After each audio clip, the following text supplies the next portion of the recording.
We got the whole bracket set up. So we talked through most of it, but the two, since we were last on a show, that were added.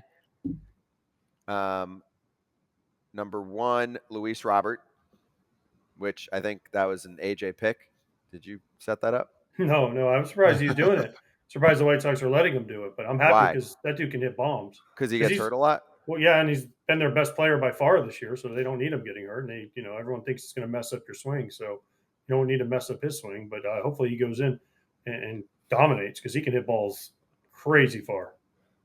And then Adolis Garcia also put on this list, which is great. There it is. Nice. He was the last announcement for the Derby. So you've got Luis Robert against Adley Rutschman. This is the first round matchups. Adolis Garcia and Randy Arozarena.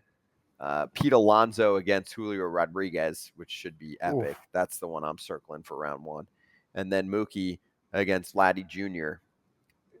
Do you think the White Sox would have a problem with him being in the Derby, though, for Robert? I mean, no, I'm sure they're happy for him. Use it. No, they're happy for him, but most guys come out and say, "Oh, I messed up my swing," or I'm tired, or I got hurt, or whatever it is that people say after they do these home run derbies. But for the White Sox, you really have had one guy that's been really good for you. It's been Luis Robert Jr., and you don't want him to mess up anything he's got going. You don't want to mess up his kill his mojo. So I'm not saying the White Sox would do that. I'm just saying they're hoping he probably wished he would have just said, "Yeah, I'm just going to go play in the game," because of past things that have happened to other guys. It worked out well for Soto. Yeah. Remember Soto had the power down? Yeah. And then he was like, actually, it helped me. I got more lift out of the baseball. I kind of focused on my power there. I think it might help Vladdy Jr. this year, too, because he's been good. He hasn't been great for Toronto. I was doing a hit on a Toronto radio station this morning. And you're like, dude, you've got more power than that. Where the hell's the power? Vladdy Jr. maybe heads into this thing with some swag and some at least success in this Derby. I could see him coming out of the Derby doing big things in the second half of the season. He's got 13 homers. How many homers at home, though? Remember, he won a big stands where he didn't have one homer at home. 1 or 2 tops at home. Oh, yeah. He just hit his first homer at home what, a week or 2 ago? A week and a half, 2 weeks ago. Yeah. And some of it a little bit can be attributed to the ballpark. Like they did a deep dive on the baseballs he's hitting there. That park has flipped, though. Since they messed around with the dimensions and they renovated it, the park, I think last year it was still an above average park for hitters. It's now more of a pitcher's park. Not an extreme pitcher's park, but more of a pitcher's park. And it affects a guy like Vladdy a little more than others. So I'm not blaming everything on that. And it's not like he's got, 4 homers. He's got 13. Yeah. He's on pace for 25-ish. But I could see him hitting 20-something pumps in the second half of the season. Not many people get this bad boy right here. Well, okay. So, how was your swing in the second half after you won the Derby? My swing was good. I was exhausted. You were? I was tired, man. Were you tired after the Derby, like going into your regular season games, where you still felt tired? I still felt tired. Really? I don't know what just because it was that year in 15, I had to do everything. I was the ambassador. I was up at 6 a.m. doing interviews, shaking people's hands, that for 3 days straight. And, after I was done, I came home for 2 days, I think it was, got right back on it. And I was like, bro, I am still exhausted. Like I didn't catch up on sleep. We played at home the next day. I went in and I told Brian Price that I need a break. Can I get a day off on Sunday? Gave me the day off. I thought that would help and did. And my numbers went way down. But I wouldn't change it for the world. Home Run Derby was one of the best things ever. And you see Pete Alonso, he's doing it again. I think it's Pete against the world again, to be honest with you, just because he's been there so long.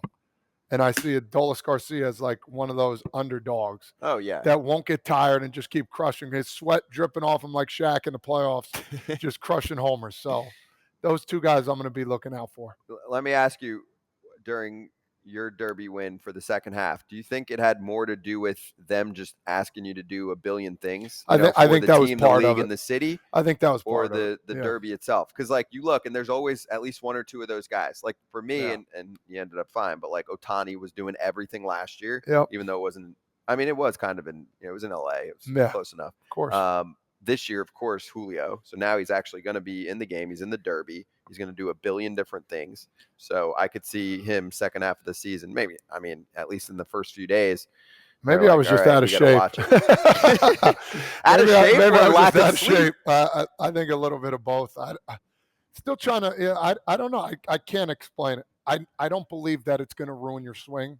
Because think about it. The last round in BP for most people, you're trying to hit it to the fans out there in left and right field, and that's what I always try to do. I mean, playing with Jose Abreu, Johnny Gomes, just to name a couple guys, we're trying to go bridge. And if people don't know what that means, you're trying to hit it as far as you can in the stands, and then you walk off happy. Oh, yeah, no, I still got the home run swing. But that's what you usually do. And you got, they said Ichiro, not to change gears, can hit a home run on demand. Like he's one of those hitters. But didn't. I would love to see him in a home run derby. Yeah. Trying to get Mike Trout. We tried him last week. He said no. I know. Poor guy. Trout's going to do one, though, he said. So, my guess is probably as long as he's healthy next year, because now he revealed what it takes to get him into the Derby. His kid. If his kid says, Dad, I want to see you in the Derby, he said he's going to have a hard time saying no. You're saying set it up for next year? Trying to get the wheels turning. Yeah. Where's the All-Star game next year? Does anyone know? Texas. Texas? It's in Arlington next year? I think so. Okay.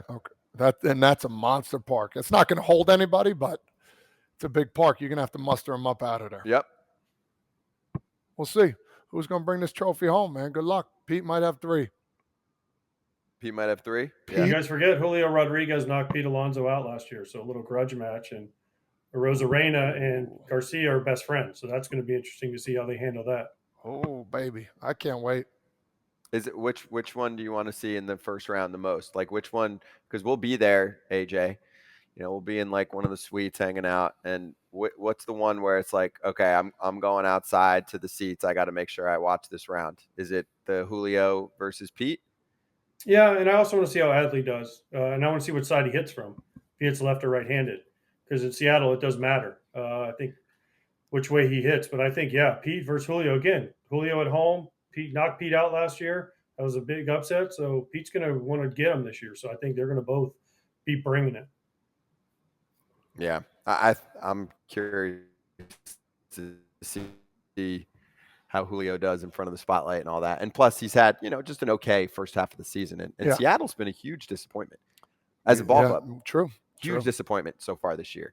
I expect them to be much more in the mix in the American League West. And I mean, you're looking at them going, they got a long road in the second half. They have the pitching in my mind to do it. But I remember, not to switch gears back from Seattle, but the home run derby, you had to have like top 8, top 10 home run. Like you had to be the top guys in the home run. Now they're taking guys with 11 homers, 13 homers. Like, who? Well, Vladdy, you're saying at 13? Yeah, I think Rutschman doesn't have that many homers either. So I'm not saying they don't deserve to be there. I'm just saying, like usually, I remember when I played, I'm like, dude, I got to get top 5 or I'm not going to be in the home run derby. So, and then some people just don't go. And a lot of guys say no. But now they do. There's money incentive now too as well. So they kicked that in after I did 3 in a row. I'm like, oh wow, that's pretty cool. $1 million guys are making $1 million, and I was making, Did whatever. Did you get a paycheck for it? Did the you winner did. get? Yeah, I think when I was there, it was it's not too shabby. The $100,000 is a lot. Is that what it was? The winner got 100. Second place got 50. Yeah, Millie sounds better. Oh, put another 0 on. Yeah, there. Hell yeah. All good. And I think it's $2 million now. Is it? Yeah. Second place gets 1.